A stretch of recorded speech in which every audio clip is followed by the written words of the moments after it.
Welcome. Today we're reading the chapter KORAK'S Reckoning of the novel The Son of Tarzan. Now sit tight and let's get into it. KORAK, returning from the hunt, heard the jabbering of the excited monkeys. He knew that something was seriously amiss. Hista, the snake, had doubtless coiled his slimy folds about some careless Manu. The youth hastened ahead. The monkeys were Meriem's friends. He would help them if he could. He traveled rapidly along the middle terrace. In the tree by Meriem's shelter he deposited his trophies of the hunt and called aloud to her. There was no answer. He dropped quickly to a lower level. She might be hiding from him. Upon a great branch where Meriem often swung at indolent ease, he saw Geeka propped against the tree's great bole. What could it mean? Meriem had never left Geeka thus alone before. KORAK picked up the doll and tucked it in his belt. He called again more loudly, but no Meriem answered his summons. In the distance, the jabbering of the excited Manus was growing less distinct. Could their excitement be in any way connected with Meriem's disappearance? The bare thought was enough. Without waiting for Akut, who was coming slowly along some distance in his rear, KORAK swung rapidly in the direction of the chattering mob, but a few minutes sufficed to overtake the rearmost. At sight of him, they fell to screaming and pointing downward ahead of them, and a moment later, KORAK came within sight of the cause of their rage. The youth's heart stood still in terror as he saw the limp body of the girl across the hairy shoulders of a great ape. That she was dead he did not doubt, and in that instant there arose within him a something which he did not try to interpret, nor could have had he tried. But all at once, the whole world seemed centered in that tender, graceful body, that frail little body, hanging so pitifully limp and helpless across the bulging shoulders of the brute.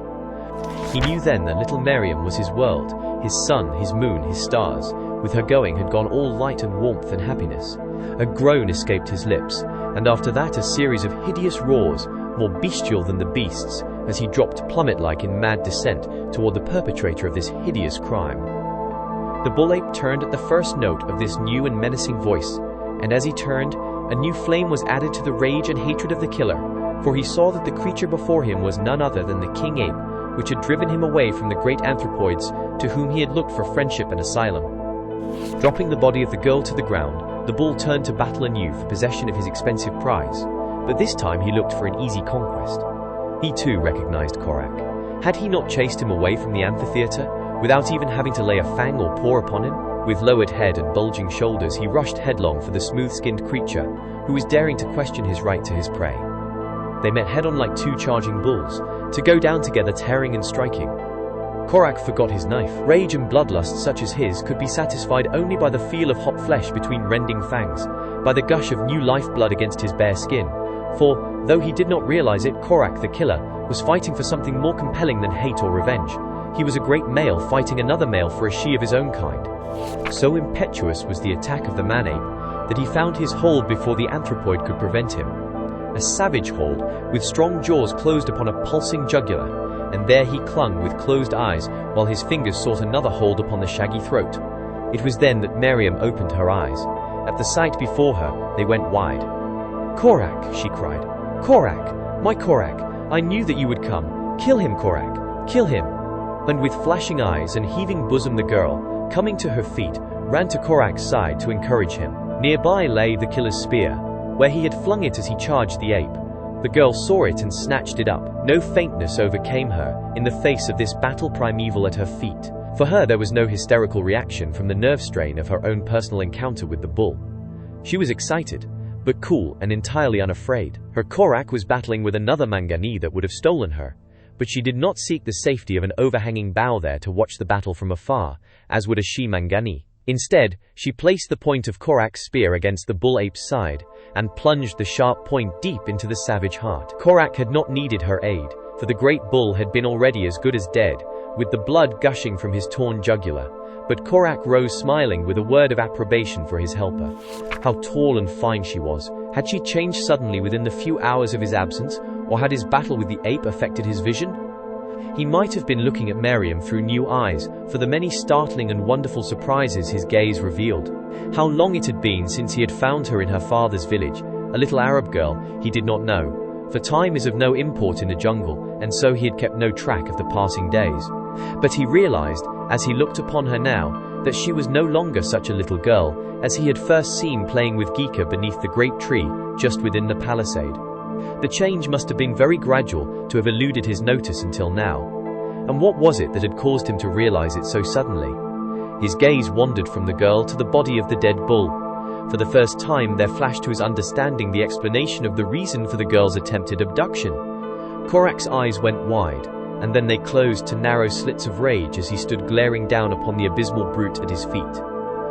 When next his glance rose to Meriem's face, a slow flush suffused his own. Now indeed was he looking upon her through new eyes, the eyes of a man looking upon a maid. Akut had come up just as Meriem had speared KORAK'S antagonist. The exultation of the old ape was keen. He strutted, stiff-legged and truculent about the body of the fallen enemy. He growled and upcurved his long, flexible lip. His hair bristled. He was paying no attention to Meriem and KORAK. Back in the uttermost recesses of his little brain, something was stirring, something which the sight and smell of the great bull had aroused. The outward manifestation of the germinating idea was one of bestial rage, but the inner sensations were pleasurable in the extreme. The scent of the great bull and the sight of his huge and hairy figure had wakened in the heart of Akut a longing for the companionship of his own kind. So KORAK was not alone undergoing a change. And Meriem? She was a woman. It is woman's divine right to love. Always she had loved KORAK. He was her big brother. Meriem alone underwent no change. She was still happy in the companionship of her KORAK. She still loved him, as a sister loves an indulgent brother, and she was very, very proud of him. In all the jungle there was no other creature so strong, so handsome, or so brave.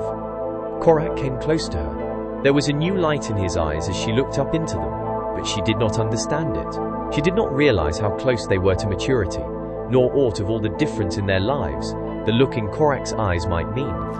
"Meriem," he whispered, and his voice was husky as he laid a brown hand upon her bare shoulder.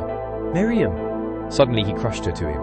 She looked up into his face, laughing, and then he bent and kissed her full upon the mouth. Even then she did not understand. She did not recall ever having been kissed before. It was very nice. Meriem liked it. She thought it was KORAK'S way of showing how glad he was that the great ape had not succeeded in running away with her. She was glad too. So she put her arms about the killer's neck and kissed him again and again. Then, discovering the doll in his belt, she transferred it to her own possession, kissing it as she had kissed KORAK. KORAK wanted her to say something. He wanted to tell her how he loved her. But the emotion of his love choked him, and the vocabulary of the Mangani was limited. There came a sudden interruption.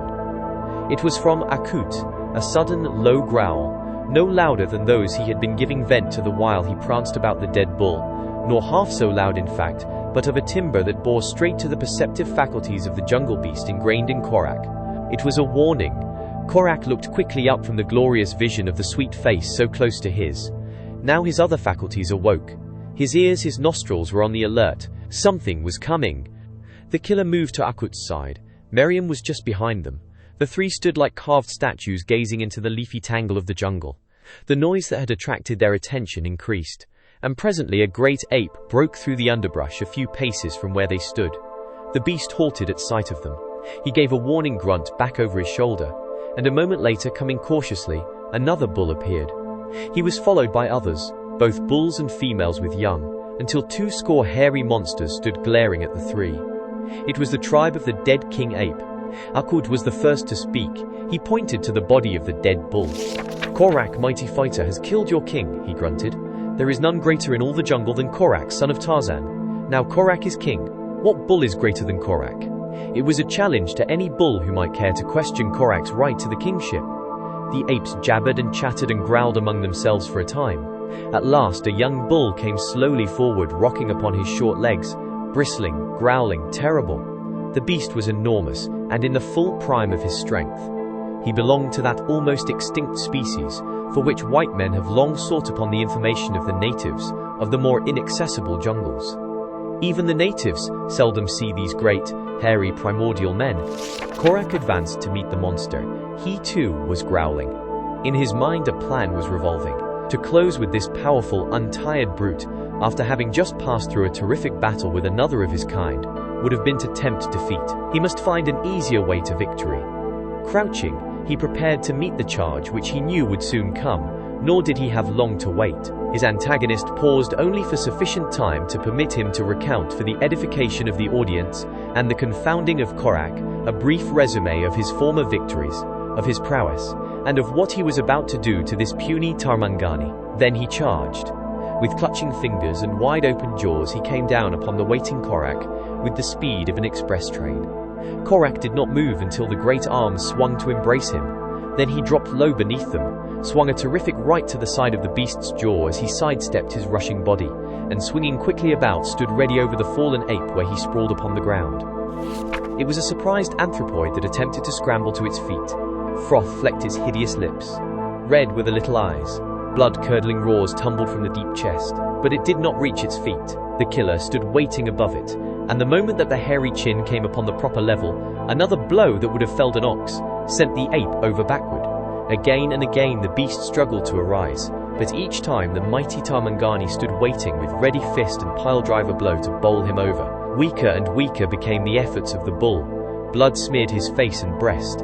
A red stream trickled from nose and mouth. The crowd that had cheered him on at first with savage yells now jeered him. Their approbation was for the Tarmangani. "Kagoda?" inquired Korak, as he sent the bull down once more. Again the stubborn bull essayed to scramble to his feet. Again, the killer struck him a terrific blow. Again he put the question, "Kagoda, have you had enough?" For a moment the bull lay motionless. Then from between battered lips came the single word, "Kagoda." "Then rise and go back among your people," said Korak. "I do not wish to be king among people who once drove me from them. Keep your own ways, and we will keep ours. When we meet, we may be friends, but we shall not live together." An old bull came slowly toward the killer. "You have killed our king," he said. "You have defeated him who would have been king. You could have killed him had you wished. What shall we do for a king?" Korak turned toward Akut. "There is your king," he said. But Akut did not want to be separated from Korak. Although he was anxious enough to remain with his own kind, he wanted Korak to remain too. He said as much. The youth was thinking of Meriem, of what would be best and safest for her. If Akut went away with the apes, there would be but one to watch over and protect her. On the other hand, were they to join the tribe, he would never feel safe to leave Meriem behind when he went out to hunt, for the passions of the ape folk are not ever well controlled. Even a female might develop an insane hatred for the slender white girl and kill her during Korak's absence. "We will live near you," he said at last. "When you change your hunting ground, we will change ours, Meriem and I, and so remain near you, but we shall not dwell among you." Akut raised objections to this plan. He did not wish to be separated from Korak. At first he refused to leave his human friend for the companionship of his own kind. But when he saw the last of the tribe wandering off into the jungle again, and his glance rested upon the lithe figure of the dead king's young mate, as she cast admiring glances at her lord's successor, the call of blood would not be denied. With a farewell glance toward his beloved Korak, he turned and followed the she-ape into the labyrinthine mazes of the wood. After Korak had left the village of the blacks following his last thieving expedition, the screams of his victim and those of the other women and children had brought the warriors in from the forest and the river. Great was the excitement, and hot was the rage of the men when they learned that the white devil had again entered their homes, frightened their women and stolen arrows and ornaments and food. Even their superstitious fear of this weird creature who hunted with a huge bull ape was overcome in their desire to wreak vengeance upon him and rid themselves for good and all of the menace of his presence in the jungle. And so it was that a score of the fleetest and most doughty warriors of the tribe set out in pursuit of Korak and Akut, but a few minutes after they had left the scene of the killer's many depredations. The youth and the ape had traveled slowly and with no precautions against a successful pursuit. Nor was their attitude of careless indifference to the blacks at all remarkable. So many similar raids had gone unpunished that the two had come to look upon the Negroes with contempt. The return journey led them straight upwind, the result being that the scent of their pursuers was borne away from them, so they proceeded upon their way in total ignorance of the fact that tireless trackers but little less expert in the mysteries of woodcraft than themselves were dogging their trail with savage insistence. The little party of warriors was led by Kavudu, the chief, a middle-aged savage of exceptional cunning and bravery. It was he who first came within sight of the quarry which they had followed for hours by the mysterious methods of their almost uncanny powers of observation, intuition, and even scent. Kavudu and his men came upon Korak, Akut and Meriem, after the killing of the king ape, the noise of the combat having led them at last straight to their quarry. The sight of the slender white girl had amazed the savage chief, and held him gazing at the trio for a moment before ordering his warriors to rush out upon their prey. In that moment it was that the great apes came, and again the blacks remained awestruck witnesses to the palaver, and the battle between Korak and the young bull. But now the apes had gone, and the white youth and the white maid stood alone in the jungle. One of Kavudu's men leaned close to the ear of his chief. "Look," he whispered, and pointed to something that dangled at the girl's side. "When my brother and I were slaves in the village of the sheik, my brother made that thing for the sheik's little daughter. She played with it always and called it after my brother, whose name is Gika. Just before we escaped, someone came and struck down the sheik, stealing his daughter away. If this is she, the sheik will pay you well for her return." KORAK'S arm had again gone around the shoulders of Meriem. Love raced hot through his young veins. Civilization was but a half-remembered state London as remote as ancient Rome. In all the world there were but they two, KORAK the killer and Meriem his mate. Again he drew her close to him and covered her willing lips with his hot kisses, and then from behind him broke a hideous bedlam of savage war cries, and a score of shrieking blacks were upon them. KORAK turned to give battle. Meriem with her own light spear stood by his side. An avalanche of barbed missiles flew about them. One pierced KORAK's shoulder, another his leg, and he went down. Meriem was unscathed, for the blacks had intentionally spared her. Now they rushed forward to finish KORAK and make good the girl's capture. But as they came, there came also from another point in the jungle, the great Akut, and at his heels the huge bulls of his new kingdom. Snarling and roaring they rushed upon the black warriors when they saw the mischief they had already wrought. Kovudu, realizing the danger of coming to close quarters with these mighty ape-men, seized Meriem and called upon his warriors to retreat. For a time the apes followed them, and several of the blacks were badly mauled, and one killed before they succeeded in escaping. Nor would they have gotten off thus easily, had Akut not been more concerned with the condition of the wounded KORAK than with the fate of the girl upon whom he had always looked as more or less of an interloper and an unquestioned burden. KORAK lay bleeding and unconscious when Akut reached his side. The great ape tore the heavy spears from his flesh, licked the wounds and then carried his friend to the lofty shelter that KORAK had constructed for Meriem. Further than this the brute could do nothing. Nature must accomplish the rest unaided, or KORAK must die. He did not die, however. For days he lay helpless with fever, while Akut and the apes hunted close by that they might protect him from such birds and beasts as might reach his lofty retreat. Occasionally Akut brought him juicy fruits, which helped to slake his thirst and allay his fever, and little by little his powerful constitution overcame the effects of the spear thrusts. The wounds healed, and his strength returned, all during his rational moments as he had lain upon the soft furs which lined Meriem's nest. He had suffered more acutely from fears for Meriem than from the pain of his own wounds. For her he must live, for her he must regain his strength, that he might set out in search of her. What had the blacks done to her? Did she still live? Or had they sacrificed her to their lust for torture and human flesh? KORAK almost trembled with terror as the most hideous possibilities of the girl's fate suggested themselves to him out of his knowledge of the customs of Kovudu's tribe. The days dragged their weary lengths along, but at last he had sufficiently regained his strength to crawl from the shelter and make his way unaided to the ground. Now he lived more upon raw meat, for which he was entirely dependent on Akut's skill and generosity. With the meat diet his strength returned more rapidly, and at last he felt that he was fit to undertake the journey to the village of the blacks. Did you enjoy today's chapter of The Son of Tarzan? Why not subscribe and ring the bell?